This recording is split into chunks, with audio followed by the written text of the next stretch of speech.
Hello students, welcome back to our channel Mars Academy. And in today's video we'll be continuing the chapter number 1, what, where, how and when of class 6th history.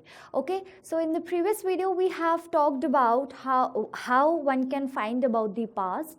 Okay, where do exactly people used to live in ancient India, right? So हमने क्या क्या पढ़ा था? That people used to live near the rivers like Indus, Ganga and so on.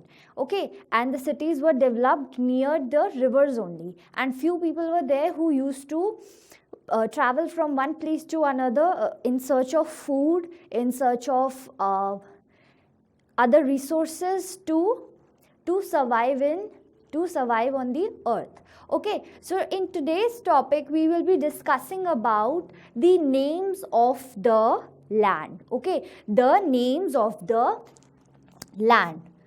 So basically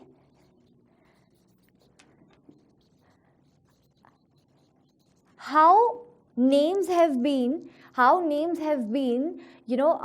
emerged. Okay, what was the source of origin of the names of the land? For example, abhi kya hai, we have a lot of countries are there. So how those countries were developed and how those countries their name were given to that particular continent, to that particular country, इन सभी चीज़ों के पीछे क्या है? History है. क्या है? History है. और हिस्ट्री क्या है?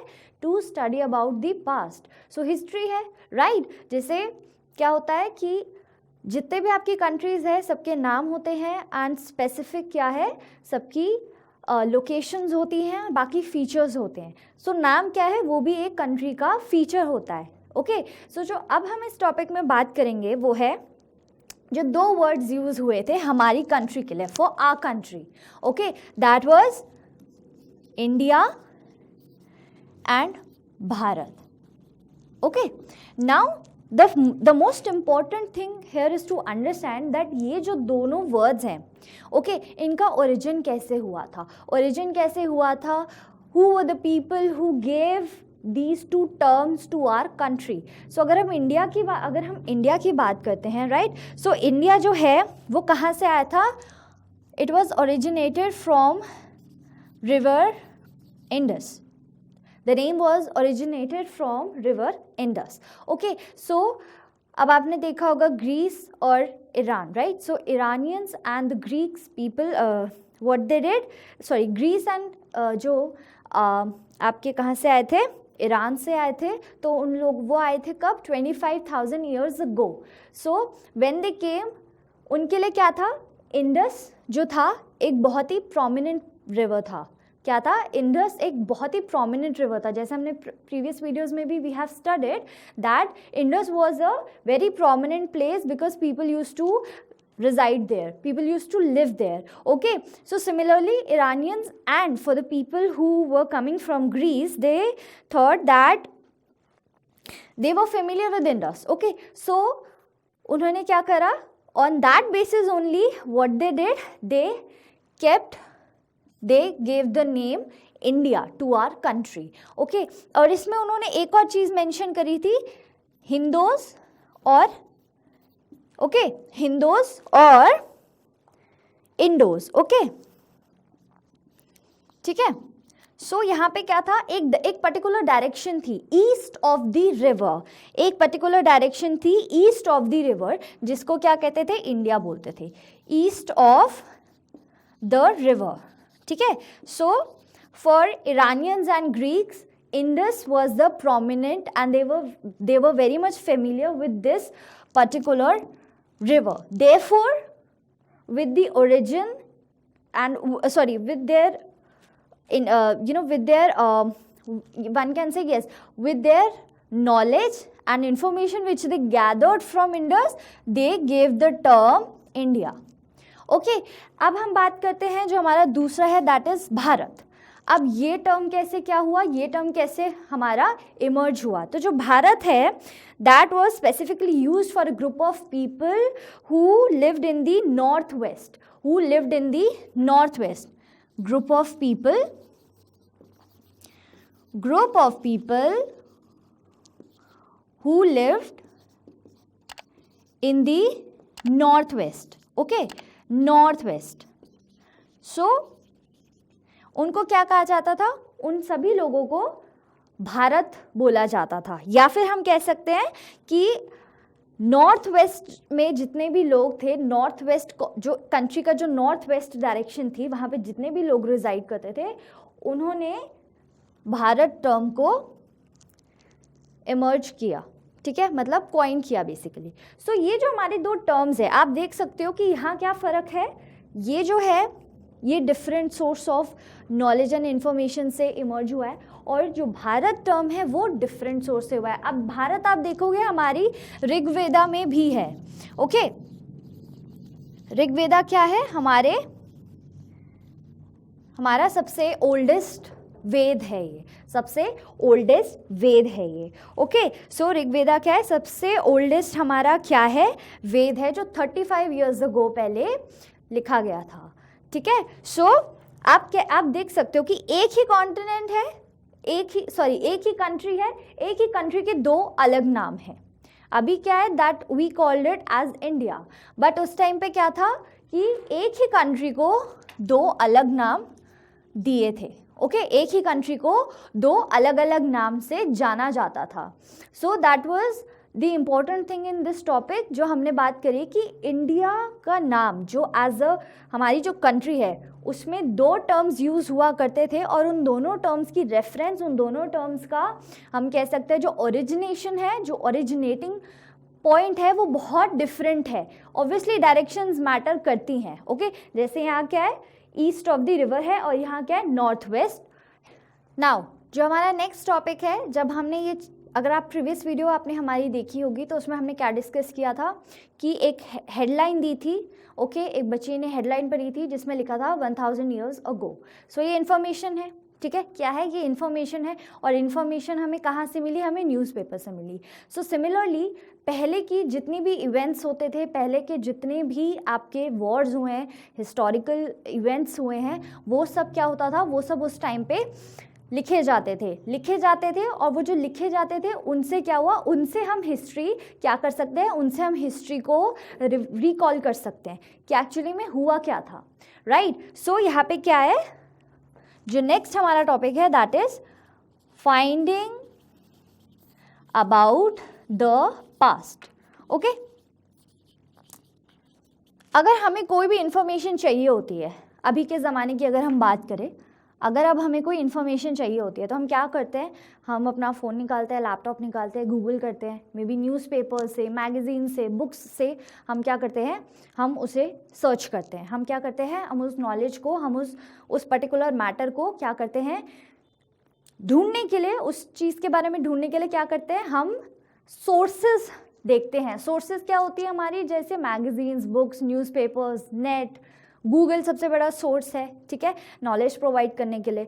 सो उस टाइम पे भी नॉलेज प्रोवाइड की जाती थी. एंड वन थिंग इज जो एक सेवरल वेज में सबसे इम्पॉर्टेंट होता है, वो होता है हमारा to search and read books that were written long ago. ठीक है, वो बुक्स जो बहुत पहले लिखी गई थी. ठीक है, तो जैसे हम बात करते हैं, जब भी हम पास्ट के बारे में पढ़ते हैं तो हमें सबसे ज़्यादा क्या है? हिस्ट्री जब हम पढ़ते हैं तो हमारी सबसे इम्पोर्टेंट क्या है? पुरानी किताबों को देखना, पुरानी किताबों को पढ़ना. ओके, सबसे इम्पोर्टेंट है. अब इसमें क्या आ जाता है? जो हमारी सबसे पुरानी बुक्स होती हैं, उस टाइम पे क्या होता था? प्रिंटिंग प्रेस नहीं होते थे, और आपकी क्वालिटी भी नहीं होती थी, पेपर भी नहीं था उस टाइम पे. तो क्या होता था? जब पेपर नहीं होगा तो वो किस पे लिखते थे? वो मैन्यूस्क्रिप्ट्स पे लिखते थे. ओके,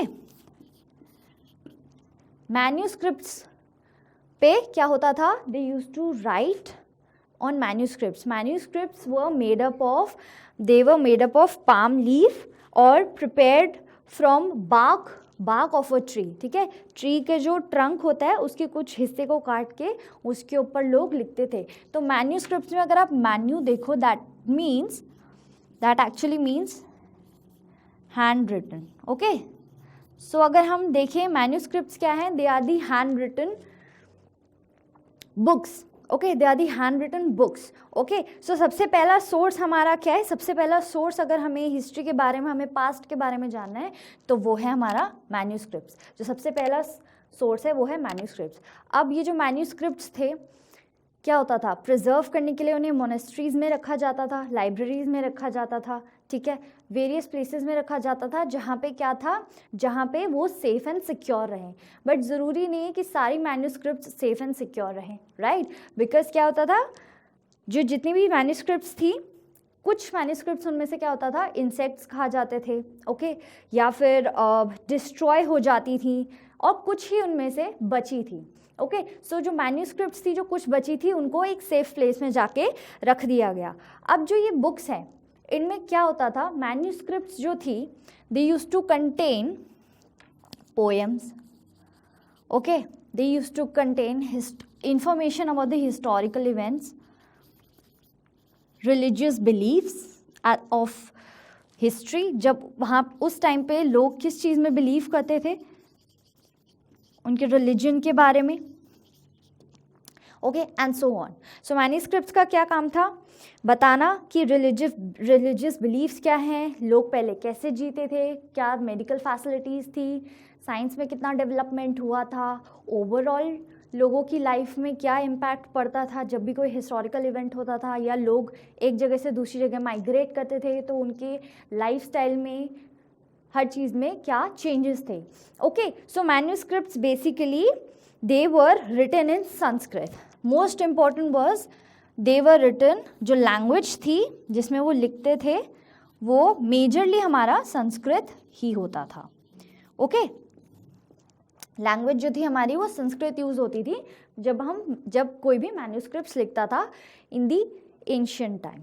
ओके, अब जो हमारा फर्स्ट हमने देख लिया कि हमारा क्या हुआ सोर्स, जहाँ से हम we can find about the past is what it is manuscripts. अब जो सेकेंड सोर्स हमारा होता है, जो हमारा होगा वो है इंस्क्रिप्शंस। ओके, अब इंस्क्रिप्शंस की हम बात करते हैं। इंस्क्रिप्शंस बेसिकली क्या होते हैं? Inscriptions are the hard surfaces के ऊपर लिखा जाता था, जस्ट लाइक स्टोन और मेटल, ठीक है। जैसे एक मेटल का पीस हुआ, उसके ऊपर इंफॉर्मेशन लिख दी गई, ठीक है, तो उसको हम कहते हैं इंस्क्रिप्शन। क्लियर? मैन्यूस्क्रिप्ट्स क्या था? वो पाम ट्री या जो ट्रीज़ की बाख होती थी उसके ऊपर लिखते थे, और यहाँ पे स्टोन या मेटल के ऊपर लिखा जाता था। बेसिकली इंस्क्रिप्शंस जो थे वो क्या होता था, इम्पॉर्टेंट थे काफ़ी, क्योंकि उससे हमें बहुत सारी इन्फॉर्मेशन मिलती थी। और यूजुअली किंग्स जो होते थे उस टाइम पे, in the ancient times, Kings often kept records of their victories in battle. जो भी उनकी विक्ट्रीज होती थी वो क्या करते थे, वो इंस्क्रिप्शन पे लिख देते थे, ताकि जितने भी आगे लोग आए वो उनकी विक्ट्रीज के बारे में पढ़ सके, जान सके। ओके, सो अब हमारी बात हो गई मैन्यूस्क्रिप्ट्स और इंस्क्रिप्शंस की। ओके, अब जो हमारा सोर्स है जिससे हम क्या फाइंड आउट कर सकते हैं अबाउट द पास्ट, क्या फाइंड कर सकते हैं about the past? See, past जब हम बात करते हैं तो क्या आता है, मेजरली हमारे एविडेंसेस आते हैं। तो एविडेंसेस में हमारे मैन्यूस्क्रिप्ट्स और इंस्क्रिप्शंस हो जाते हैं, ठीक है। बट और क्या चीज़ें हो सकती है? आर्कियोलॉजिस्ट्स होते हैं, ओके, स्पेसिफिकली आर्कियोलॉजिस्ट्स होते हैं जो क्या करते हैं, जो ऑब्जेक्ट्स को पढ़ते हैं।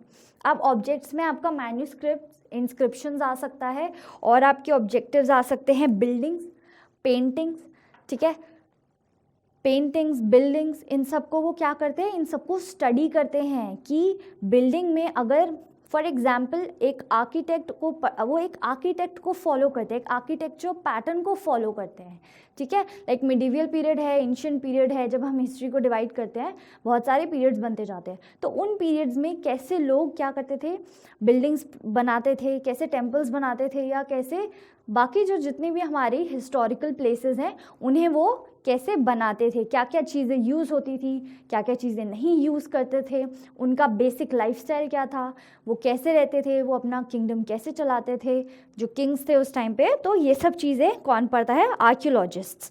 Okay, now you can see they also the archaeologists, what they do, they also find they also find various other objectives like weapons, tools उस टाइम के, ठीक है। जैसे आप एग्जाम्पल ले सकते हो कि क्या होता है, फॉर एग्जाम्पल एक स्पेसिफिक चीज़ है, एक स्पेसिफिक बुक है, वो मिली है कहाँ पे, एक मंदिर के पीछे जगह थी, वहाँ पे कुछ लोगों ने क्या किया, कुछ आर्कियोलॉजिस्ट गए, उनको इन्फॉर्मेशन थी कि यहाँ पे ज़रूर कुछ मिलेगा, तो उन्होंने क्या करा, उसे क्या करा, एक्सक्यूवेट किया। जब उसको खोदा तो क्या निकला, उससे एक बुक निकली, हिस्ट्री की बुक, जो किसी उस टाइम के किसी फिलोसोफर ने या फिर किसी राइटर ने मैन्युस्क्रिप्ट्स या फिर इंस्क्रिप्शन लिखे होंगे, ठीक है। सो आर्कियोलॉजिस्ट का काम क्या होता है, to study those objects which provide information about the past, ठीक है। ओके, सो जब हम बात करते हैं, आज का जो हमारा टॉपिक है उसमें क्या होता है दैट, अब यहाँ पे एक और चीज़ आप मेंशन कर सकते हो एग्जाम पॉइंट ऑफ व्यू से भी, कि जो ऑब्जेक्टिव्स होते थे, जो ऑब्जेक्ट्स होते थे उस टाइम के, वो कैसे सर्वाइव करे, टूट भी सकते थे, जैसे हमने बात करी कि मैन्युस्क्रिप्ट्स कुछ थी जो ख़राब हो जाती थी, कीड़े लग जाते थे, ठीक है, या वैसे डिस्ट्रॉय हो जाती थी पड़ी, ठीक है, ख़राब हो जाती थी। तो उसमें क्या होता था, कुछ ऐसी चीज़ें थी, कुछ ऐसे ऑब्जेक्ट्स थे जो they were made of hard and imperishable substances. तो कुछ ऑब्जेक्टिव्स ऐसे थे जो ऐसी चीज़ों से बने थे, ऐसे सब्सटेंसेस से, ऐसे मटेरियल से बने थे जो सालों साल ख़राब नहीं होते, और वही ऑब्जेक्ट्स हैं जिनकी वजह से हम पास्ट के बारे में पढ़ सकते हैं, ठीक है। सो हमारा जो थर्ड चीज़ है वो है ऑब्जेक्ट्स, ओके। और ऑब्जेक्ट्स में हमारे क्या क्या आ सकते हैं, फॉर एग्जाम्पल अगर हम लेना चाहें तो ऑब्जेक्ट्स में हमारे आ जाएंगे टूल्स, वेपन्स, पॉट्स, जो उस टाइम पे चीज़ें यूज़ होती थी, ओके। सो अब आप देख सकते हो कि अगर one has to find about the past, he can go and search for the manuscript, for the inscriptions, for the objects, okay. और यहाँ पे क्या है, सबसे ज़्यादा आर्कियोलॉजिस्ट के पास ज़्यादातर चीज़ों इन तीनों चीज़ों का वो यूटिलाइज करते हैं in order to find out what happened in the past और finding about the past, clear. So जो आज का हमारा जो वीडियो था वो इन दो टॉपिक्स के ऊपर था, names of the land and finding about the past. So अब जो चैप्टर है वो हम नेक्स्ट वीडियो में कंटिन्यू करेंगे। Thank you. इस क्लास की पूरी सिलेबस की वीडियोस को देखने के लिए सब्सक्राइब करें हमारे चैनल को और साथ ही बेल आइकन प्रेस करें।